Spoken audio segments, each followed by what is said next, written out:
Rodney and the band के hero Rodney 25 सालों से स्टेज परफॉर्मेंस देते आ रहे हैं। परफॉर्मेंस के दौरान मंच से उतरकर लोगों के बीच गाना गाने का उनका अपना अलग ही अंदाज है। गानों की बात कर ले तो रॉडनी एंड दी बैंड काफी वर्सटाइल गानों पर परफॉर्म करता है, जिसमें हिंदी के अलावा इंग्लिश के सॉन्ग्स भी शामिल हैं। रॉडनी सोनू निगम को अपना गुरु मानते हैं, तो वहीं किशोर कुमार के गाने उनके दिल के काफी करीब है। अपकमिंग सिंगर्स और आर्टिस्ट को रॉडनी एंड दी बैंड के हीरो रॉडनी ने सलाह के साथ मैसेज दिया है, देखिए।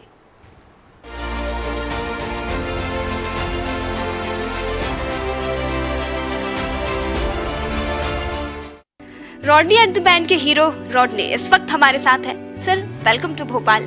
सर, आपकी म्यूजिक और आपके परफॉर्मेंस पे बात करेंगे सर, लेकिन उससे पहले भोपाल कैसा लगा सर आपको?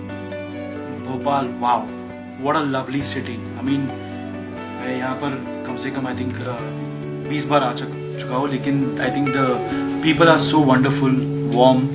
आई थिंक यहाँ पर जो कनेक्ट है लोगों के साथ वो बहुत बढ़िया होता है। I always come at least once a year for Shruti ma'am's birthday या RKDF का जो फंक्शन को हम हमेशा आते हैं यहाँ पर। Every year one of the functions I am performing and I think जो लोगों का प्यार मिलता है इट्स इनक्रेडिबल। मतलब ये तो हमको बॉम्बे में भी नहीं मिलता है। So it's really really good to be here in Bhopal always. जी, मैं आपके थोड़े से अतीत में जाना चाहूंगी। जैसे कि कोई भी सिंगर होते हैं, पर्दे पे आते ही, कैनवास पे आते ही पूरी दुनिया उनको जान जाती है, लेकिन उस पर्दे तक आने के पीछे की कहानी दुनिया नहीं जान पाती। तो आपके पीछे की कहानी क्या है? सो बेसिकली पर्दे तक आने तक देयर इज स्ट्रगल तो होती है। हर एक आर्टिस्ट के लाइफ में, हर एक सिंगर हो या एक्टर हो, एक स्ट्रगल तो होती है और हमें भी वो स्ट्रगल हुई है। लेकिन जो मुकाम पे आज हम हैं, जहाँ पर आई नो के बड़े बड़े इंडिया के बड़े बड़े सिंगर्स, बड़े बड़े आर्टिस्टों में हमारा नाम लिया जाता है कि लोग बोलते हो कि यू नो हम इसको बुलाए उसको बुलाए, लेकिन रॉडनी का नाम टॉप 3 में होता ही है, रॉडनी एंड द बैंड का, यू नो। एंड क्रेडिट सिर्फ मुझे नहीं, पूरे बैंड को जाता है, because we are a very versatile band. हम भले वो मोहम्मद रफ़ी के गाने हो, किशोर कुमार के गाने हो, अरिजीत के गाने हो, so we are a mix bag. हम हर एक तरह के गाने करते हैं। ऑल्सो जो इंग्लिश सेगमेंट है, जो मैंने काफ़ी आर्टिस्ट देखे इंडिया में जो they are good in one genre, like they will do good in Hindi but थोड़ा इंग्लिश में लैक होते हैं। Some who are good in English but Hindi में लैक होते हैं, like. But by the grace of God हमारे हर एक लैंग्वेज में जो कमांड है, सिंगिंग में हो या जब हम बोलते हैं, तब आई थिंक इट्स इनक्रेडिबल। सो वो हमको सिंगिंग में भी बहुत हेल्प किया है, ये सब लैंग्वेज बैरियर। सर, बात जैसे कि अभी आपने की मोहम्मद रफ़ी, किशोर कुमार की, जिस दौर में आप उभर रहे थे, जिस दौर में आपने अपना करियर शुरू किया था, उस दौर में उनका करियर कहीं ना कहीं खत्म हो रहा था। तो ऐसे कोई सिंगर्स जो आपके दिल के करीब रहे हो उस दौर के? आई थिंक सबसे बेस्ट सिंगर, जैसे मैंने बताया कि we are very versatile, but I think अगर जो हमने कुछ सुने हैं या सीखे हैं कुछ, तो I think Kishore Kumar ji was the best in our industry. उसके बाद I don't think so anybody is come. I mean, I know there is Arijit Singh है, सोनू निगम जी है, they are all good in their own segment, but versatility is something जो किशोर कुमार की थी, nobody has, and that is something we have always followed Kishore Kumar, you know. The newer generation is ठीक है, मतलब 2-3 साल के मेहमान होते हैं, फिर वो निकल जाते हैं, फिर कोई नया आता है। So we don't follow, उनको ज्यादा फॉलो हम करते नहीं है। बट yes, अगर आप बात कर रहे हो कि टैलेंट, क्लास और वर्सेटैलिटी, किशोर कुमार जी जैसा कोई नहीं, and we have been following him to an extent for sure. Kishore Kumar की बात हो ही गई है सर, तो कुछ ऐसी चीजें जो आप किशोर कुमार की फॉलो करते हो? आई थिंक जैसे हम 25 साल से परफॉर्म करते आ रहे हैं वर्ल्ड वाइड, और जो भी म्यूजिशियंस के साथ हमारा इंटरेक्शन होता है, जो पुराने म्यूजिशियंस हैं, जो जिसके साथ हमारा इंटरेक्शन होता है, लाइक ललित पंडित जी हो या सो काफ़ी टाइम जब किशोर कुमार जी की बातें होती है, तो यू नो वो बताते हैं कि स्टूडियो में, जैसे कि आज के दौर में जो सिंगर्स हैं खड़े होके ऐसे गाते हैं, यू नो इमोशनल हो ये हो, but they have one segment की, ठीक है। लेकिन किशोर कुमार जी वाज सो वर्सेटाइल। वो तो मैंने सुना है कि कुछ गाने जो एकदम फन लविंग गाने थे। वो तो साइकिल चला के भी रिकॉर्ड करते थे स्टूडियो के अंदर। वो एक्चुअली साइकिल मंगाते थे और साइकिल चला के वो रिकॉर्ड करते थे। इतनी मस्ती थी उनकी आवाज में, इतनी सच ए इनक्रेडिबल गाय। सर, आपकी जो परफॉर्मेंस होती है वो बहुत एनर्जेटिक होती है, मैंने देखा है। आप स्टेज से उतर जाते हैं, ऑडियंस के बीच में चले जाते हैं। तो अगर बात करें स्टूडियो में सॉन्ग रिकॉर्ड करना और परफॉर्मेंस, लाइव परफॉर्मेंस देना, इसमें क्या कुछ चैलेंज आप देखते हैं और क्या कुछ फर्क आप देखते हैं? ये आपने बहुत बढ़िया सवाल किया। दिस इज एक क्वेश्चन जो हर कोई पूछता नहीं है, और ये I am thankful to you कि आपने अच्छी रिसर्च करके आए हो हमारे रॉडनी एंड बैंड का। तो मैं सिर्फ एक कहना चाहता हूँ कि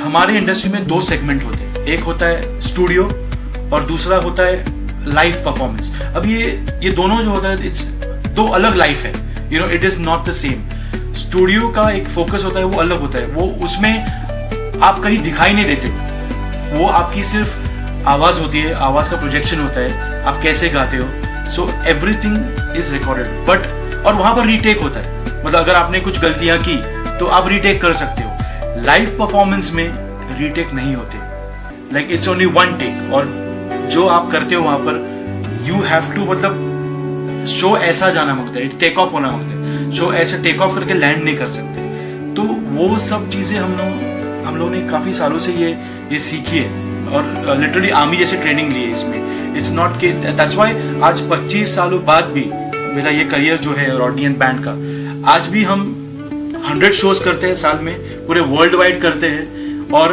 बड़े बड़े दिग्गज आर्टिस्ट, मैं नाम नहीं लूंगा, obviously it's not fair to take names, but we give a run to them for their money. मतलब लोग बोलते हैं इसको नहीं यार, रॉडनी को ही बुलाते हैं, मजा आता है, बिकॉज ये लोग क्राउड में घुस जाते हैं, क्राउड को इन्वॉल्व करते हैं, you know, and that's why we are rated with the top 2 to 3 artist in India today. Sir, अगर ओवरनाइट स्टार्स की बात कर ले तो कई ऐसे सिंगर्स होते हैं जो कि कंपटीशन सॉन्ग्स हो, शोज हो, इसमें उभरते हैं, उनके नाम आते हैं, उनको पूरी दुनिया एक रात में जान जाती है। लेकिन कुछ टाइम बाद ही कहीं ना कहीं उनकी आवाज गायब सी हो जाती है, खो सी जाती है। तो इनके पीछे वजह क्या रहती होगी सर, और कोई ऐसा मैसेज जो आप अपकमिंग सिंगर्स को देना चाहें?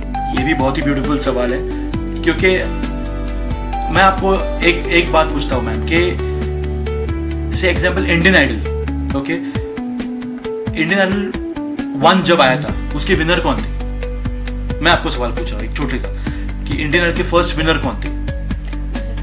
अभिजीत सावंत, आई थिंक सभी को मालूम है। लेकिन अगर मैं 2, 3, 4, 5 इंडियन, कोई उनको ये लोग को जानता भी नहीं है। सो एंड दूसरी बात ये है कि ये लोग ओवरनाइट फेमस होके वैसे ही ओवरनाइट गायब हो जाते हैं। द रीजन वाई, बिकॉज इनको सस्टेन करना नहीं आता है। काफी चीजें सिंगर्स के, मतलब you know, they feel okay fine, हम स्टार हो गए हैं, तो दे फॉरगेट द रूट्स।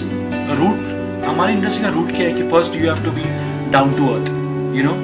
और लोगों को क्या लगता है, हर कोई सिंगर को क्या लगता है ओवरनाइट जब फेमस होते कि यार मैं अरिजीत सिंह बन गया। अरिजीत सिंह का हार्डवर्क देखो, दैट गाय, मैं जानता हूँ कि वो स्टूडियो में लोगों के साथ, मतलब वहां पर ही पड़े रहते थे, स्टूडियो में दिन रात मेहनत करते थे प्रीतम दा के साथ, यू नो, काफी म्यूजिक डायरेक्टर के साथ। उसकी जो मेहनत है वो I have heard about it from his own close people. So उसकी वो मेहनत आज उसे वो मुकाम पे लेके गई है। But it is not a joke, is a incredible singer, no doubt.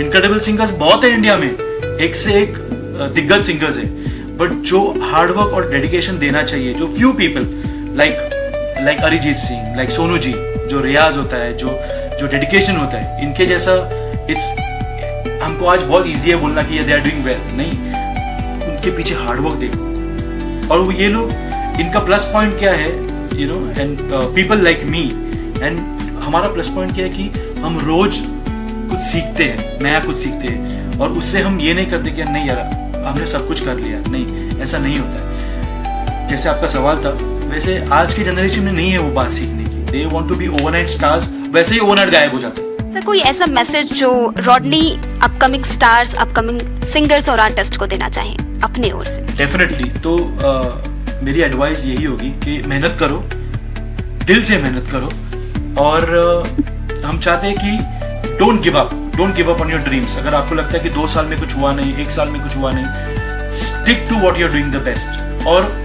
सिर्फ ग्रेट सिंगर होना is not important, you also have to be a great human being, along with a great singer, and you also have to work that hard.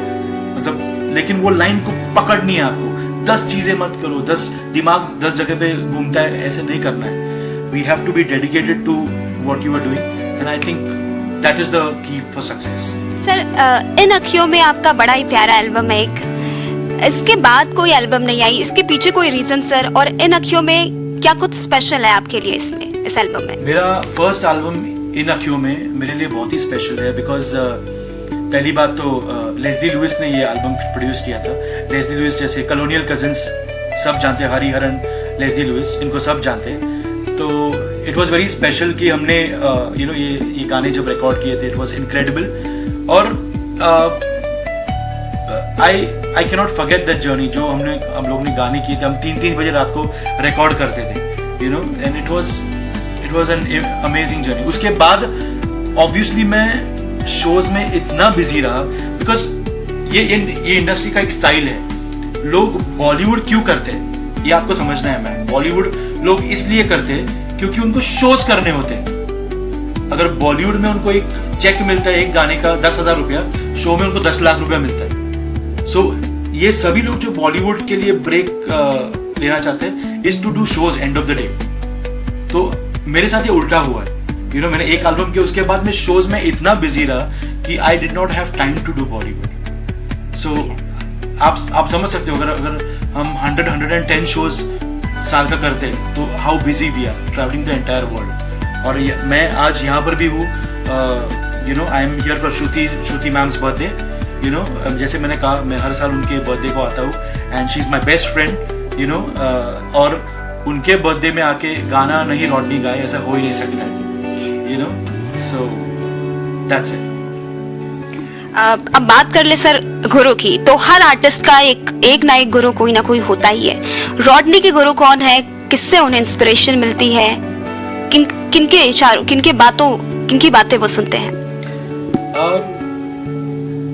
मेरे जो idol है, मेरे जो गुरु है, वो I love Indian singers. मतलब Indian singers को मैं सल्यूट करता हूँ. लाइक बीट रफी जी, सोनू जी, किशोर कुमार जी, अरिजीत दा, दीज आर इनक्रेडिबल सिंगर्स.